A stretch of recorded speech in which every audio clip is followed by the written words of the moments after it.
Amados, vamos abrir a nossa Bíblia no livro do profeta Chorão. Do profeta Chorão. Chorão não, desculpa, o profeta Fujão. É pior do que o Chorão. O profeta Chorão é Jeremias, né? Abra a sua Bíblia no livro do profeta Fujão.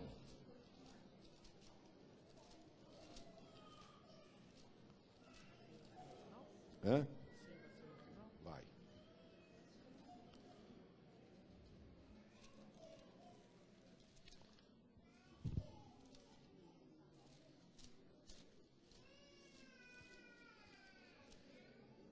Qual livro que é, irmãos? Jonas, isso mesmo. Vamos ver se tem alguns hoje aqui, né? Uns fujão, uns crentes fujão. Hoje nós vamos descobrir agora. Nós vamos pregar aqui, vamos ver se tem crente fujão aqui também.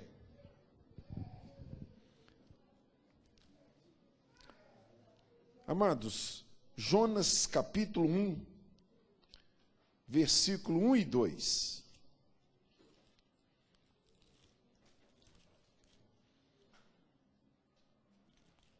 Jonas capítulo 1, versos 1 e 2. Amém, amados? Veio a palavra do Senhor a Jonas, filho de Amitai, dizendo: Dispõe-te, vai à grande cidade de Nínive e clama contra ela, porque a sua malícia subiu até a mim. Agora vai lá no capítulo 4. Jonas capítulo 4, verso 9.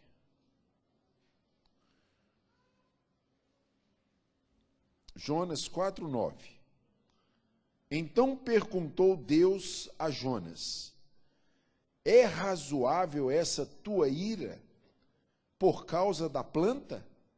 Ele respondeu: É razoável a minha ira até a morte. Vamos orar. Feche os seus olhos, amado. Aquele irmão, aquela irmã que for movido pelo Espírito Santo de Deus, faça essa oração apresentando a nossa vida e o momento da mensagem. Amém. Glórias a Deus. Aplauda ao Senhor com as suas palmas e com a sua boca glorifica o nome do Senhor, amados. Glórias a Deus. Aleluia.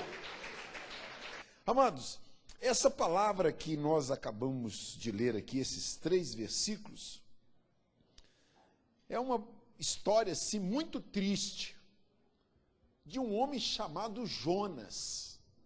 E uma coisa interessante, amado, que se Jonas estivesse hoje aqui no nosso meio, ele ia ser pastor de uma igreja, porque ele era um homem que ele tinha intimidade com Deus.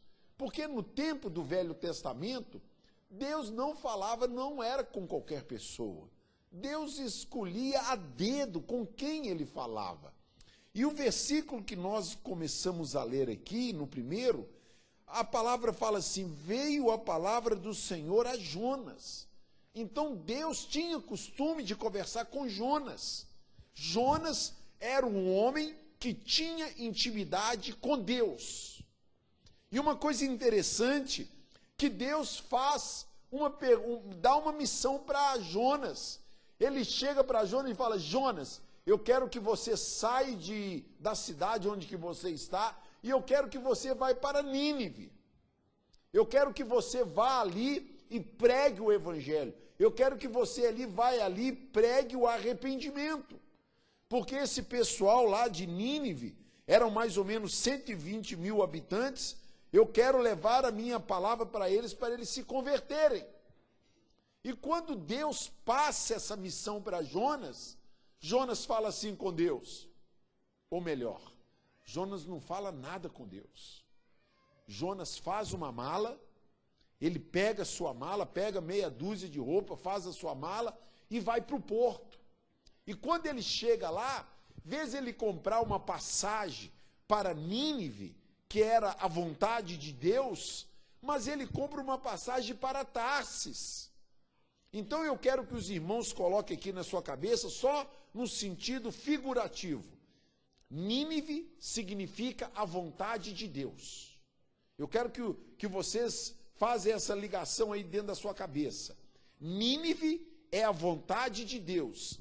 Tarsis é a vontade de Jonas. E o que acontece? Quando Jonas chega lá no porto para comprar a passagem de navio, vez ele para Nínive, vez ele ir lá fazer a vontade de Deus, ele vai para Tarsis. E a cidade onde que Jonas estava, para Nínive, era uma distância de 800 quilômetros. Mas o que Jonas faz? Ele pega a passagem e compra para Tarsis. E da onde Jonas estava até Tarsis, era 1.600 quilômetros. Era o dobro da distância da onde que ele estava para Nínive. E o que acontece? Jonas fala assim, não, eu não vou. Eu vou para Tarsis, porque eu quero fazer a minha vontade. Eu não quero fazer a vontade de Deus. E Jonas compra uma passagem de navio, e o que ele faz? Ele vai lá para o fundo do navio. A Bíblia fala que Jonas foi lá para o porão do navio. E quando o navio desembarca lá do porto, passa alguns momentos, começa a ter uma tempestade muito forte. E a Bíblia fala que o navio estava quase afundando. Os marinheiros, as pessoas que estavam viajando naquele navio, eles precisaram jogar as suas bagagens, aquelas coisas que eles fizeram, aquelas compras, ao mar, para o navio não poder afundar. E todo mundo desesperado, ao ponto do navio virar. Chega o capitão do navio, vai lá no porão, o que ele acha? Jonas dormindo. A Bíblia aqui no original, na tradução original, aqui nós lemos aqui, depois você pode ler lá na sua casa, a Bíblia fala que Jonas dormia, mas no original está dizendo que Jonas dormia profundamente e roncava. Você que tem um marido roncador, você sabe o que é roncar. Mas olhar assim para o marido, assim, os maridos... Bem, graças a Deus, quem ronca lá em casa é a Karen. Mas aí o que acontece?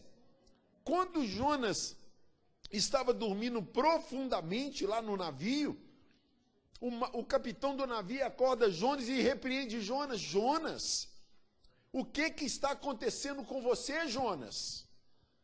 Nós estamos quase afogando, o navio está quase virando e você dormindo profundamente. Mas, irmãos, Jonas, sabe por que Jonas fugiu? Pegava tudo, pegava as vacas, as ovelhas, muitas vezes levava as filhas, as mulheres. E com o passar do tempo, Jonas deve ter ficado falando, não, esse povo é o diabo na nossa vida, esse povo não pode viver, vê se eu vou lá pregar para esse povo é que nos tirou a liberdade, esse povo nos rouba, esse povo nos fez de escravo, esse povo acaba com a nossa vida, esse povo acabou com a nação de Israel.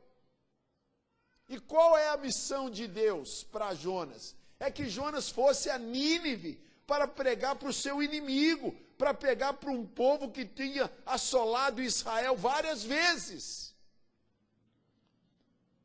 E uma coisa que nós podemos observar quando a gente estuda o Velho Testamento, Israel teve um momento que ele se dividiu ao meio. Teve o reino do sul e o reino do norte. E Jonas era profeta do reino do norte. Ele serviu como profeta 41 anos em Israel, ajudando o rei Jeroboão. E esses reis do norte, 99% dos reis do norte, eram homens endemoniados. Eram reis que tinham demônio assim em sobra. Você pode ver lá na história dos reis de Israel, eles assim, e Beltrano dormiu com seu pai e fez o que era mal perante o Senhor. E a sua caminhada sobre Israel, o seu reino foi o que fez mal ao Senhor. Então você pode analisar uma coisa, que o reino do norte, por causa dos reis que passaram, Israel estava uma decadência espiritual. Em relação ao reinado, esses homens foram prósperos, foram grandes reis em relação à guerra, à questão administrativa, mas em questão espiritual, esses reis estavam em decadência, porque eles nem sabiam quem era realmente Deus. E o que aconteceu? Jonas era um profeta que ele tinha aquela convicção, como todo pastor tem na sua vida: Deus vai me usar, Deus vai me usar, Deus vai me fazer ser um homem de Deus lá naquela igreja, Deus vai me usar para poder abençoar aquele povo, Deus, como cada um de nós que somos crentes verdadeiros, como a nossa maior ansiedade que nós temos no nosso coração é essa: Deus me usa para ser uma bênção na vida das pessoas. Senhor, faça de mim um instrumento de salvação. Senhor, faça de mim um instrumento que leve as pessoas para o céu. E Jonas tinha essa convicção, mas ao passar do tempo, Jonas viu que isso não estava acontecendo. A Bíblia fala, lá em Jonas, depois os irmãos podem ver lá em 1 Reis 14, 26, que no tempo de Jonas haviam pessoas escravas e não escravas, e fala assim mesmo nesse texto, e fala que nenhum deles poderia fazer algo por Israel. E quando Deus faz essa missão para Jonas: Jonas, eu quero que você vá na terra, no território do inimigo. Eu quero que você vá lá no seu inimigo. Eu quero que você bata lá na porta daquele que te ofendeu, que te ofende, aquele que te rouba, aquele que fala mal de você. Eu quero que você vá lá na porta do seu inimigo, aquele que roubou a sua esposa, os seus filhos, aquele que saqueia a sua conta. Eu quero que você vá lá e prega do meu amor. Quando Jonas recebe essa missão de Deus, Jonas fala: não, Senhor, de maneira nenhuma. Eu vou é para Tarsis. E quando Jonas embarca lá naquele navio, aquele capitão chega para Jonas e fala: Jonas, quem é você? E ele disse: eu sou Jonas. Eu sou profeta do Deus vivo. O meu Deus a quem eu sirvo é o Criador dos céus e da terra.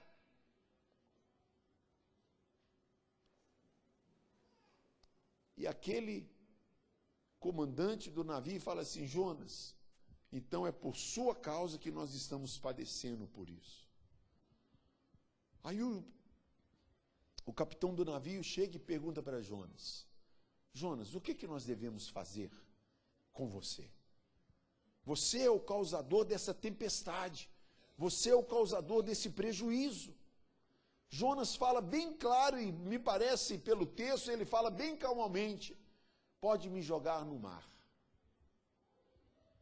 Irmãos, e quem já viajou assim, já andou de bote em lagoa, em rio, ou viajou até mesmo de navio, barco, pedalinho, né? Você sabe que se cair na água, meu irmão, é só Jesus para te salvar. A coisa menos fraca que vai acontecer quando uma pessoa cai em alto mar, eu já viajei em alto mar, a coisa mais fraquinha que vai acontecer é você morrer afogado. Se não aparecer antes um tubarão e te comer, tirar os pedacinhos. Ou então vier essas baleias lá, abrir uma bocona e te engolir, como fez com Jonas. Então Jonas, ele teve essa coragem de falar assim: me joguem ao mar. E ele foi uma pessoa muito corajosa. Eu não teria coragem de fazer uma coisa dessa. Eu não teria coragem de falar assim: pode me jogar. Eu teria coragem de falar: antes de vocês me jogarem, vocês me matem primeiro, para que quando eu chegar lá na água eu já esteja morto, porque é uma aflição, amado. E sabe o que acontece muitas vezes, amado? Olha que coisa interessante. O que o pecado, a nossa escolha errada faz com a nossa vida. Eu quero que você preste atenção naquilo que eu vou te explicar agora. A Bíblia nos ensina que a vontade de Deus, Nínive, é boa, perfeita e agradável. A Bíblia fala isso, que a vontade de Deus, ela é boa, perfeita e agradável. E a Bíblia ainda fala que a vontade de Deus, ela não traz o quê? Dor, mas ela traz alegria e prosperidade. Jonas era um profeta de honra. A Bíblia fala que o pai de Jonas era um sacerdote. Jonas estudava na melhor escola de profeta de Israel.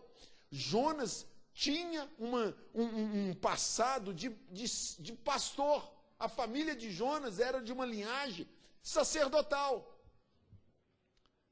E o que Jonas faz?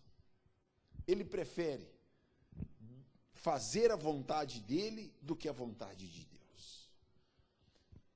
Aí eu quero que os irmãos entendam isso que eu vou explicar para os irmãos agora.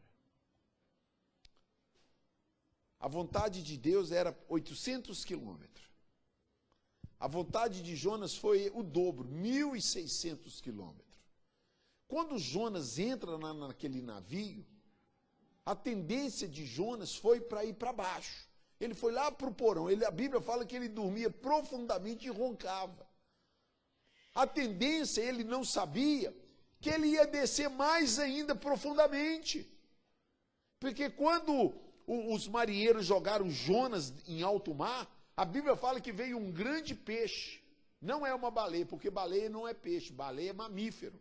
A Bíblia fala que foi um peixe que engoliu Jonas.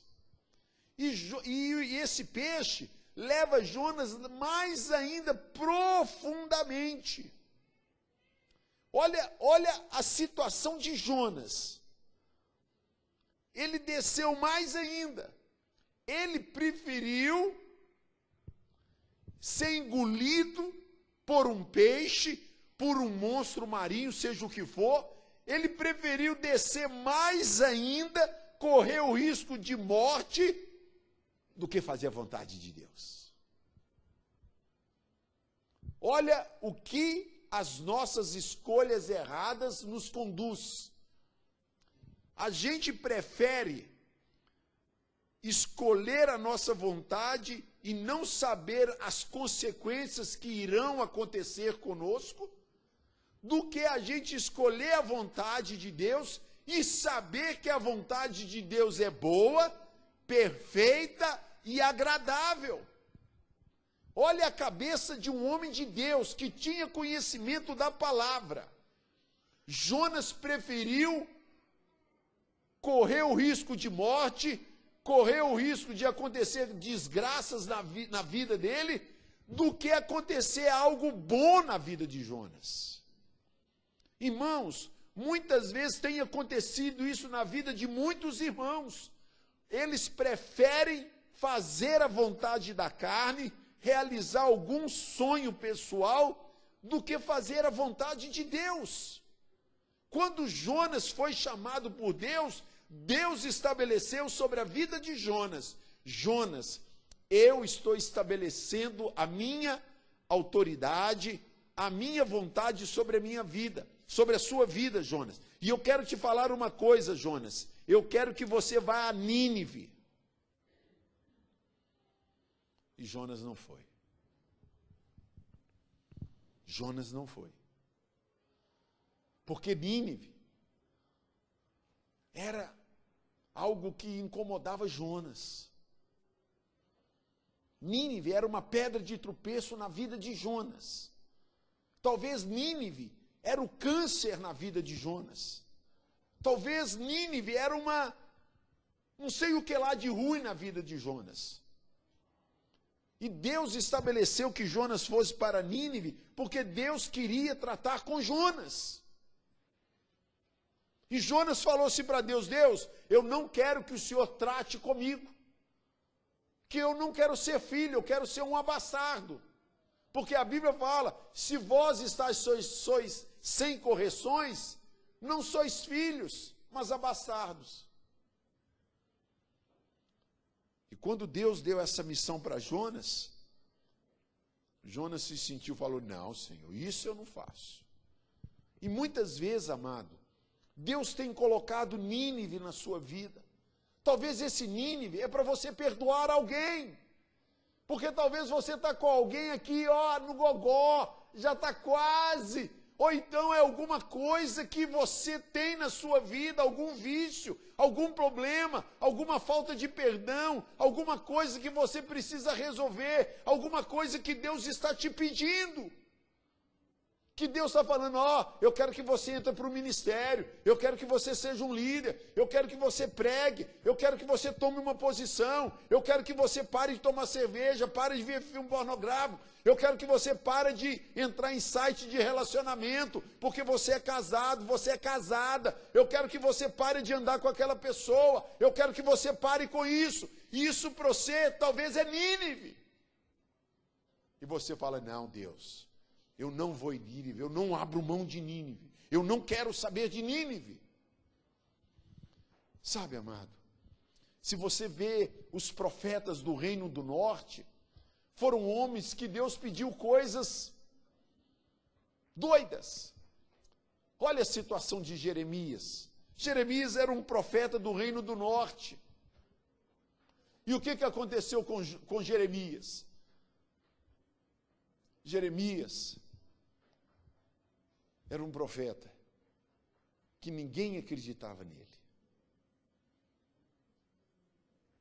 Era um solteirão.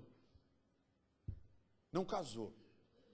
E quando Deus mandava ele falar alguma coisa para alguém, era só coisa ruim. Você vai morrer, sua casa vai desabar, a sua família vai ser cortada da terra. Você, rei, Deus falou que a sua vida vai ser ceifada. Jeremias só abria a boca para profetizar coisa ruim. Jeremias não tinha um seguidor. Imagine só, Jeremias ser pastor de uma igreja e não ter um membro. E quando você passasse na porta da igreja de Jeremias, você fala, meu Deus, tem 10 anos que esse pastor ali, eu não vejo uma alma ali. E um dia você resolve entrar. Eu vou pedir esse pastor Jeremias para orar por mim. E quando ele ora para você, fala, Deus falou que você vai morrer. Deus falou que você vai acontecer isso de ruim na sua família. Fala, meu Deus do céu, agora eu sei porque que aquela igreja não tem membro nenhum. Olha a vida de Oséias. Deus fez 2 coisas. Pediu a Oséias, a primeira coisa que Deus faz com Oséias. Oséias, eu quero que você tire a roupa todinha, fica pelado e passa na rua correndo. Você tinha coragem de fazer isso? Deus falasse isso com você? Oséias fez isso. A segunda coisa que Deus pede para Oséias, eu quero que você case com uma prostituta. E você vai ter filhos com ela. E Oséias vai lá e casa com uma prostituta. E a Bíblia fala que quando Oséias saía para fazer a vontade de Deus, a obra de Deus, essa prostituta levava homens para casa, para dentro de casa, para ter relação sexual com ela. E Oséias lá trabalhando na obra do Senhor, e a minha esposa. E quando chegava, a Bíblia fala que Oséias preparava uma mesa para ela de café. E os vizinhos falaram, pastor chifrudo. Sabe, amado, na maioria das vezes aquilo que Deus pede vai contra a sua vontade, contra os seus princípios. Mas quando Deus pede alguma coisa que você acha que vai ser impossível de fazer, você precisa ter uma coisa na cabeça. Se isso for a vontade de Deus para a sua vida, ela vai ser boa, perfeita e agradável, e ela vai ser milhões e trilhões de vezes melhor do que a sua escolha. E quando Jonas chega a Nínive, ele chega lá no ventre daquele peixe, né? Ele faz aquela oração, e Deus ordena que aquele peixe vomite Jonas na praia. E a Bíblia fala que Jonas chega a Nínive com muito custo, ele vai lá, ele prega por obrigação, e ele chega falando na Bíblia, depois os irmãos podem conferir na Bíblia, eu não vou pregar não, eu sei que Deus é Deus misericordioso, eu sei que Deus é bom demais, eu sei que Deus vai derramar o Espírito Santo dele sobre esse povo, e esse povo vai arrepender, eu sei que Deus vai fazer uma grande obra, mas eu vou. Aí a Bíblia fala que todas aquelas pessoas, 120 mil pessoas, vai lá e se arrepende. E quando a Bíblia fala que quando Jonas acaba de pregar para aquele povo, ele vai lá para cima da montanha e fica vendo o povo lá de cima. Ele estava esperando que Deus ia destruir aquele povo. Aí quando Jonas está lá em cima da montanha, ele começa a reclamar com Deus. Deus, que sol quente. Nossa, Deus, a minha careca está queimando, está até ensolarada de tanto sol. A Bíblia fala que de um dia para o outro, Deus faz uma árvore nascer e crescer. E no outro dia, quando Jonas estava lá naquele monte observando a cidade de Nínive, a árvore cresce e ele começa a falar: oh Deus, como que o Senhor é bom, Senhor. Como que o Senhor é misericordioso de ter feito essa árvore nascer por minha causa. Senhor, o Senhor é bom demais e eu te amo, Deus, por o Senhor me amar e ter feito essa árvore crescer e me dar sombra. Depois que Jonas acaba de fazer essa oração, a Bíblia fala que vem um verme, entra na árvore, come a árvore e a árvore fica seca no outro dia. E quando Jonas acorda e vê aquela árvore seca, Jonas começa a brigar com Deus. Deus, por que o Senhor fez isso com essa árvore? Essa árvore aqui era uma bênção. Essa árvore aqui estava para me ajudar, para me abençoar. Essa árvore não deixou eu ter insolação. Senhor, como que o Senhor permite esse miserável desse verme acabar com essa árvore? Aí foi o versículo que nós lemos. Capítulo 4, verso 9. Deus chega para Jonas: Jonas, é razoável essa tua ira? E Jonas responde para Deus: sim, é razoável, eu tenho motivo, eu tenho razões para ficar irado. Porque essa árvore morreu e o Senhor permitiu que esse verme acabasse com essa árvore. Aí Deus faz essa pergunta para Jonas: Jonas, se você ficou tão magoado, tão triste por causa dessa árvore que secou, imagina eu com 120 mil habitantes de Nínive. Se você vê lá no capítulo 4, você vê que o livro de Jonas não tem final. Agora eu quero que os irmãos prestem atenção na segunda. Era um servo de Deus, que Deus falava com ele. Ele estava sentado no meio dos príncipes, no meio dos reis. Ele morava no palácio, ele tinha do bom e do melhor. Ele estava ali tranquilo, Deus estava abençoando. Por ele ter escolhido a vontade dele e negada de Deus, qual foi o final da vida de Jonas? Ele estava sentado no meio dos príncipes. Jonas estava sendo honrado lá naquele país. Qual foi o final da vida de Jonas? Um sacerdote falido, brigando com Deus por causa de um verme e de uma árvore. Sabe por que Jonas chegou a esse nível? Porque ele não quis fazer a vontade de Deus. Está vendo, irmãos? Como é perigoso a gente deixar de fazer a vontade de Deus. A vontade de Deus para a minha vida não é igual à sua. A vontade que Deus tem para a sua vida não é igual à da pessoa que está do seu lado. Deus trata cada um particularmente, individualmente. Quando Jesus olha para nós, Ele só vê você, Ele não vê a mim. Porque Deus não vê como eu estou vendo aqui todo mundo junto. Deus vê só o Maurício aqui na igreja. Quando Deus olha para o irmão Luiz, só vê o irmão Luiz. Então, amados, eu quero trazer essa mensagem ao seu coração. Cuidado com o seu estilo de vida que você está levando.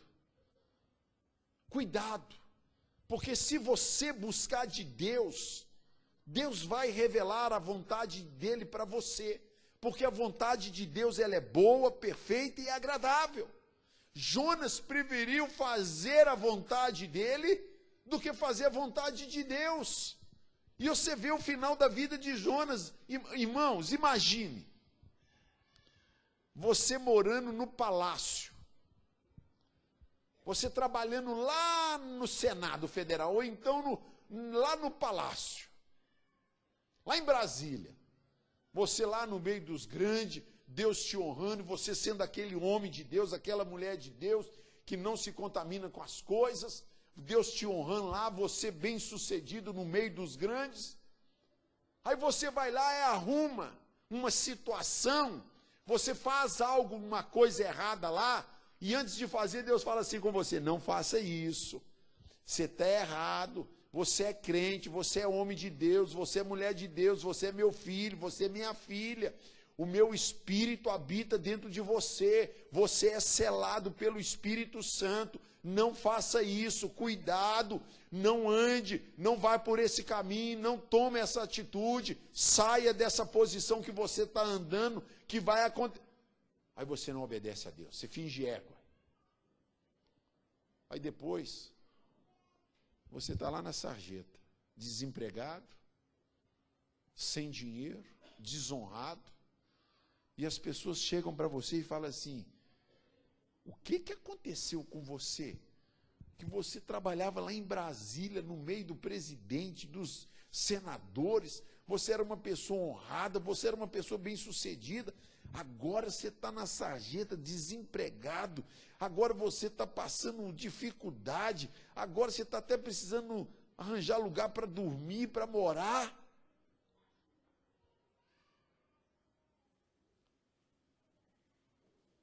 É isso que acontece com pessoas que negam a vontade de Deus. Então, amado, que a história de Jonas seja um aprendizado na sua vida. Não precise passar por isso que Jonas passou, amado. A Bíblia, Paulo fala que a Bíblia, ela foi escrita por amor a nós, para que esses exemplos sejam somente para nós como teoria. Para você não precisar passar o que essas pessoas passaram, para você não precisar sentir na carne o que essas pessoas sentiram. Se você está pensando em adulterar,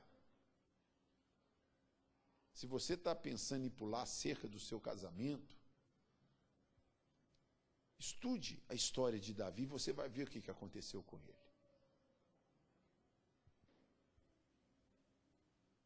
Se você pretende sair da igreja por causa das coisas do mundo, lê a história de Judas, você vai ver o final da vida dele.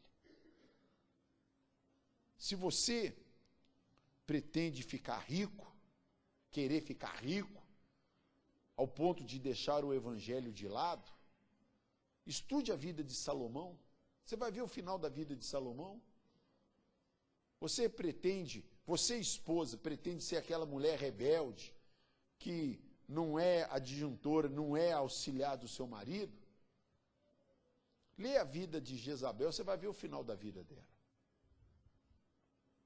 Se você é aquele homem mau, que não honra sua esposa, que não ama sua esposa, que você não honra os seus filhos, você não é amável, você não trata a sua família com amor, com decência, com carinho, você trata a sua esposa como um cachorro, como um saco de lixo, você trata os seus filhos mal.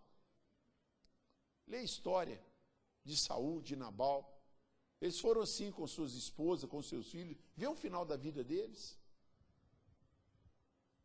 Você que é filho, que não quer obedecer o seu pai e a sua mãe, lê a história de Absalão, um filho rebelde que se levantou contra o pai e contra a mãe.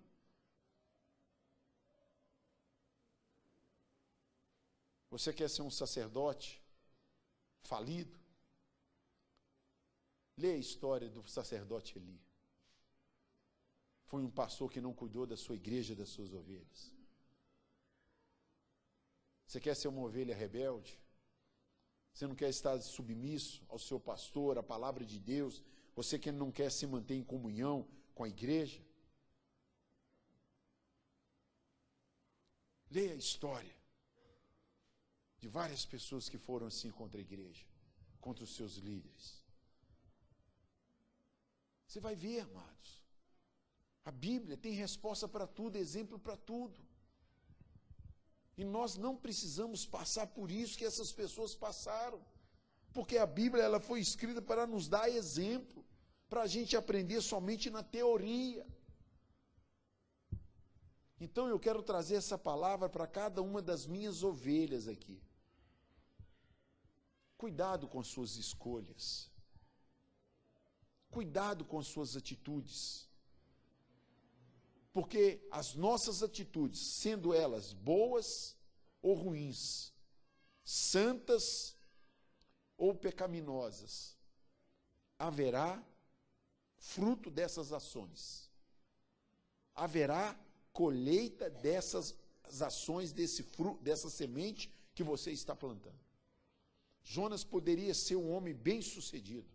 Jonas poderia ser o maior profeta da Bíblia, se ele tivesse ido para Nínive. Não, eu não vou, porque aquele pessoal lá, eles são meu inimigo, eu não perdoo, eu quero ver a morte deles. Eu me afundo, mas eu quero ver a morte deles. Eu não perdoo.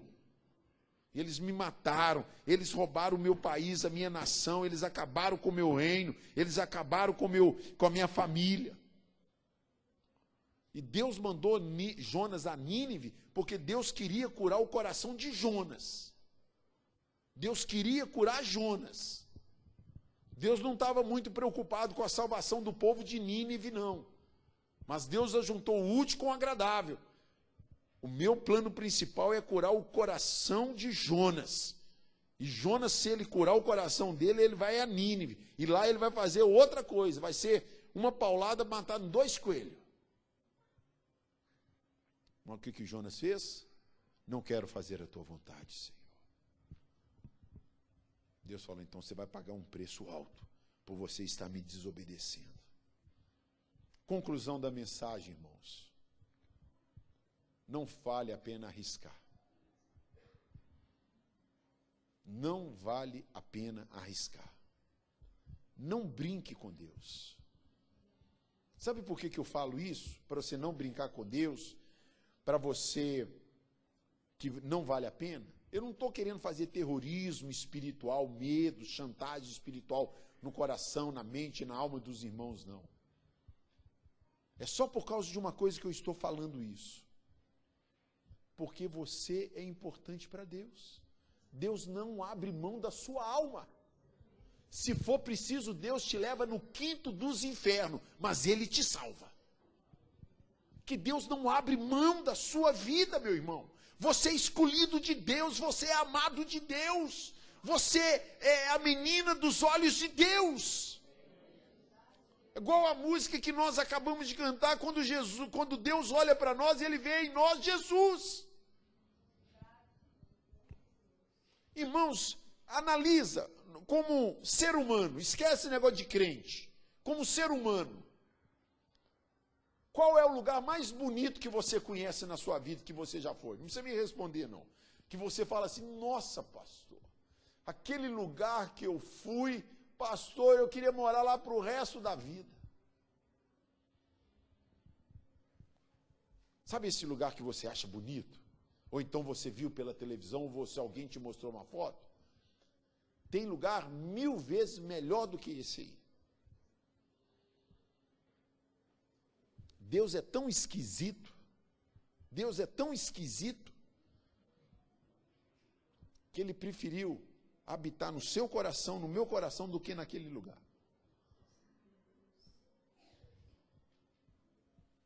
Olha como que Deus é esquisito.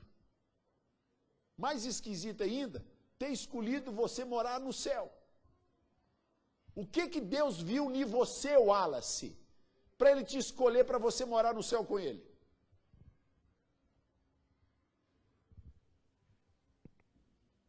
O que Deus viu em mim para eu poder ser pastor dessa igreja? Deus é esquisito, irmãos. O que Ele viu em você? Me fala pelo menos uma qualidade que você tem para falar para Deus, Deus, eu sou crente, eu sou pastor, eu vou para o céu por causa disso. Eu não tenho, irmãos. Eu estou devendo a Deus. A minha conta com Deus está negativa dos negativos. Meu nome nem está mais no SPC. Que nem o SPC nem mais aceita o meu nome lá. E Deus vai lá, me escolhe, escolhe você, escolhe todos nós para morarmos no reino dos céus. Não brinque com Deus, amado, por causa do amor que Ele tem por você. Não brinque com Deus por causa do grande amor que Ele tem por você. Sabe, amados, por eu ser pastor dessa igreja pela misericórdia de Deus, muitas vezes por isso que eu prego assim, paulada. Ah, pastor, pega pesado, mas só porque pega pesado não é porque não ama. É porque ama. Porque pastor conhece, irmão, eu sou experiência, eu tenho experiência de pastor, você fica passando muita mão na cabeça da ovelha, acaba ela se relaxando, vai, não, o pastor está sabendo. Trata o seu filho, dá tudo para o seu filho, isso é para ver. Quando ele erra, filhinho da mamãe, filhinho do papai, não tem problema você ter mentido, não. Não tem problema você ter pegado isso do seu coleguinha escondido, não. Não tem problema você dormir 11 horas da noite vendo televisão, não, filhinho. Você vai ver como seu filho vai crescer. Mas se você colocar disciplina, filho, vai dormir agora. Filho, você não vai fazer isso agora. Mas pai, filho, vai dormir. Porque você ama. Então, muitas vezes, o pastor, muitas vezes assim, é porque ama. Ô irmão, eu tenho medo de ser pastor. Imagine o que Hitler vai pagar diante de Deus quando ele estiver diante do tribunal. A história fala que Hitler matou 6 milhões de judeus.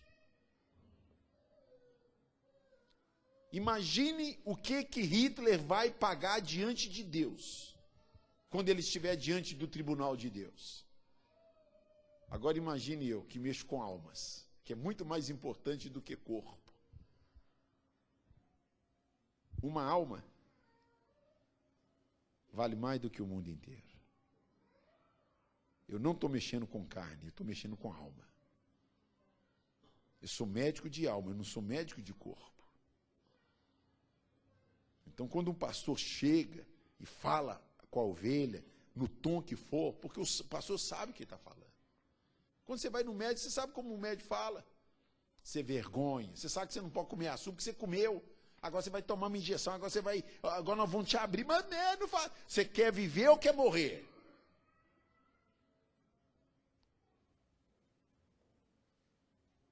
Se o médico chega assim, não, o que tem você comer sal? Você tem pressão alta, pode comer sal, bobo. Pode comer sal, né? Come uma feijoada meia-noite. Você vai falar assim, que médico doido. Esse médico quer me matar. Aí chega o pastor e fala assim, ô velhinho, o que tem você falar mentirinha? O que tem você falar isso? O que tem você falar aquilo?